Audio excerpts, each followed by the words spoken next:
Hello dear students. So as you know that we complete our exercise 5th F in previous video. So today in this video we are going to start new exercise 5th G, page number 63, exercise 5th G.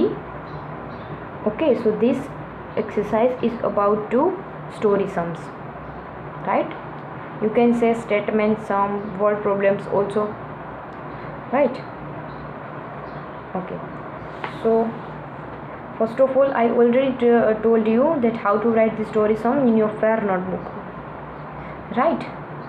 And also new exercise, start and write from new page, not write like this. Okay, so new exercise, write from new page, and then after we have to write the headings of the story. So in this exercise, which is the heading story sums, so you have to write like this heading story sums, and then after we can start the story. Okay, so Ritu has 100 stamps. She wants to paste 5 stamps on each page. Then how many pages are needed to paste all the stamps? So यहाँ पे question दिया हुआ है, वो है कि रितु के पास 100 stamps है और वो 5 स्टैम्प्स को हर एक पेज में, ईच पेज में लगाना चाहती है. वन पेज में how many stamps? 5. Then how many pages are needed to paste all the stamps? तो कितने पेज हमें चाहिए? 100 stamps, it means 100, all means 100 stamps लगाने के लिए रितु को, right? So first of all we write like this solution. So remember one thing, one story sum one page, second story sum second page. कोई भी बच्चा एक पेज में 2 story सम लिखेगा नहीं और दूसरे स्टोरी सम की स्टोरी भी लिखेंगे नहीं. One page one story sum, right? Okay, so number of total stamps is equal to total stamps is equal to 100. So number of stamps she wants to paste on each page. तो कितने stamps वो लगाना चाहती है? एक page में 5. Then हमें find out क्या करना है? Number of pages are needed, number of pages are needed to paste is equal to 100 divide by 5. फिर जो मिलेगा वो होगा हमारा आंसर, कितने पेज चाहिए वो, right? So 100 divide by 5. Then after 5, यहाँ पे 1 है, so 1 is the smaller than divisor. So let's take 2 digit together, it means 10. So in 5 table where comes 10. 5 2s are 10, 0, bring down 5 zeros are 0. So here our quotient is 20. So 20 pages are needed. So 20 pages are needed to paste all these stamps. You can write like this also, right? Okay, so second one story sum is here.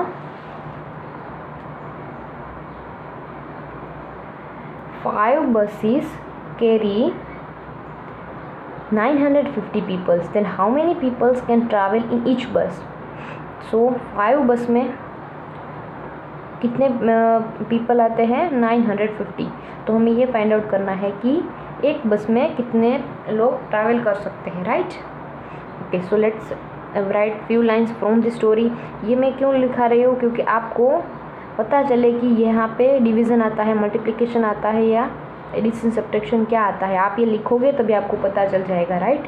तो यहाँ पे दिया हुआ है number of people travel इन 5 बस. तो 5 बस में कितने लोग ट्रैवल कर सकते हैं? तो वो हमें दिया हुआ है ऑलरेडी, वो है 950. And then after we have to find number of people travel in each bus. हमें ये फाइंड आउट करना है कि ईच बस में, मतलब एक बस में कितने लोग ट्रैवल कर सकते हैं. तो हम ये करेंगे 950 divide by 5, 950 divide by 5. So in 5 table where comes 9, 5 1s are 5. नहीं आता है तो करेंगे इसका छोटा नंबर और नज़दीक का नंबर 5 के टेबल में.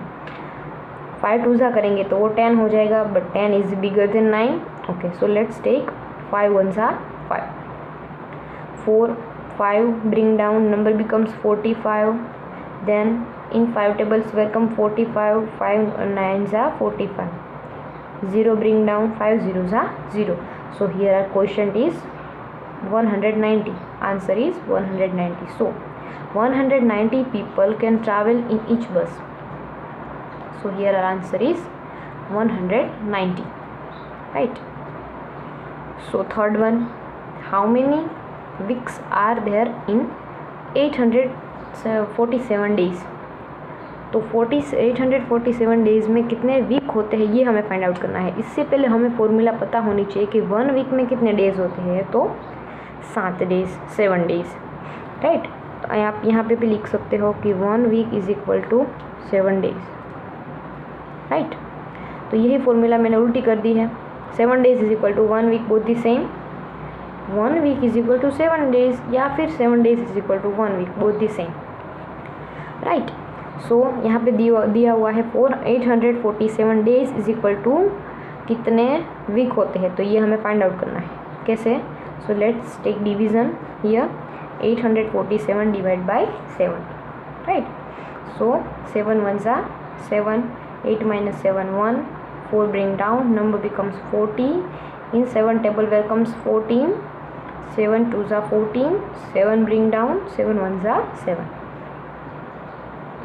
Right.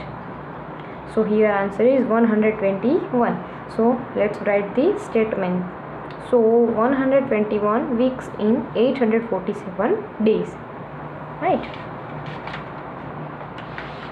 Okay. So next one, fourth one question. तो वो है हमारा fourth one. You have to start from new page. Remember, 484 children are standing in 4 lines. Then how many children are there in each line? तो 484 children है वो 4 line में खड़े हैं, तो हमें ये फाइंड आउट करना है कि एक लाइन में कितने चिल्ड्रन खड़े हैं, right. So here also we take division, right. So solution, जब भी आप स्टोरी एंड सॉल्यूशन लिखते हो तो उसके बीच में कम से कम 1 लाइन तो हम स्किप करेंगे ही करेंगे, डायरेक्टली यहाँ से शुरू नहीं कर देंगे आंसर, 1 लाइन स्किप करके ही स्टार्ट करेंगे, right. Okay. So number of children standing in 4 line, 4 line में कितने बच्चे खड़े हैं, तो वो है 484। और number of children standing in each line, तो वो हमें फाइंड आउट करना है। कैसे? 484 divide by 4, right. So 4 1s are 4, 4 minus 4 0, 8 bring down, 4 2s are 8, 8 minus 8 0, again 4 bring down, 4 1s are again 4, 4 minus 4 0. So here answer is 121. So let's write the statement of the story. So 121 children standing in each line, right? Okay. So next one है दिया हुआ है यहाँ पे, वो है 5th one. So 5th one story sum है 369 mangoes were distributed among 9 boys, then how many mangoes did each boy get. तो वो क्वेश्चन हमारा ये है कि 369 मैंगो डिस्ट्रीब्यूट हुआ है 9 बॉयज़ में, कितने मैंगोज डिस्ट्रीब्यूट हुआ है, 369, राइट। और हमारा क्वेश्चन ये है, हमें फाइंड आउट ये करना है कि एक बच्चे को कितने मैंगोज मिलते हैं, how many mangoes did each boy get, एक बच्चे को कितने मैंगोज मिलते हैं वो हमें फाइंड आउट करना है, राइट। सो यहाँ पे हम लिखेंगे number of mangoes distributed among 9 boys, तो 9 बॉयज़ में कितने मैंगोज डिस्ट्रीब्यूट हुए हैं, तो वो है 369, right. Then number of mangoes get each boy, एक बच्चे को कितने मैंगोज मिलते हैं वो हमें फाइंड आउट करना है, 369 डिवाइड बाय 9। सो यहाँ पे हम कर देंगे 369 डिवाइड बाय 9। सो यहाँ पे 3 है, 3 is smaller than 9, it means divisor. Okay, so यहाँ पे हम 2 डिजिट साथ में लेते हैं, it means 36। So in 9th table where comes 36, 9 4s are 36। So 0 0 bring down to 9. So in 9 table where comes 9, so 9 1s are 9, 9 minus 9 0. So here answer is 41. So never forget to write the last statement of the story sum, right? So each boy gets 41 mangoes, ये हमारा था statements. Okay, सो उसके बाद है 6, 7, 8 and 9, वो story सम हम करेंगे homework में 4, 6, 7, 8 एंड 9। और 10th को मैं भी 10th स्टोरी सम वो मैं करवा देती हूँ, तो वो है विच इज़ दी ग्रेटर, यहाँ पे 2 दिया हुआ है, 740 डिवाइड बाई 10 और 158 डिवाइड बाई 5, ये दोनों में से कौन सा बड़ा है। तो वो हम कैसे पता करेंगे, फाइंड आउट करेंगे कि ये दोनों में से कौन सा बड़ा है। तो हम क्या करेंगे, दोनों का पहले डिवीज़न करेंगे और जिसका भी कोएफिशिएंट बड़ा है वो डिवीज़न बड़ा, राइट। तो दोनों को हम सबसे पहले तो डिवाइड कर लेते हैं। तो यहाँ पे कोएफिशिएंट मिलता है 74 और यहाँ पे कोएफिशिएंट मिलता है 31। तो यहाँ पे हम लिख देंगे कि 74 is the greater than 31, right. तो 74 जिसका भी कोएफिशिएंट है इट मीन्स इसका, तो ये हो गया हमारा बिगर डिवीज़न। तो हम लिख देंगे कि this is the greater, right. I hope you got it clearly. Okay, so I again tell you what's your homework for today. So page number 63, exercise 5th D, 1, 2, 3, 4, 5 and 10 we calculate now in this video, right. So you can write 6, 7, 8 and 9. You can solve this 4 sum in your fair notebook for your homework today, right.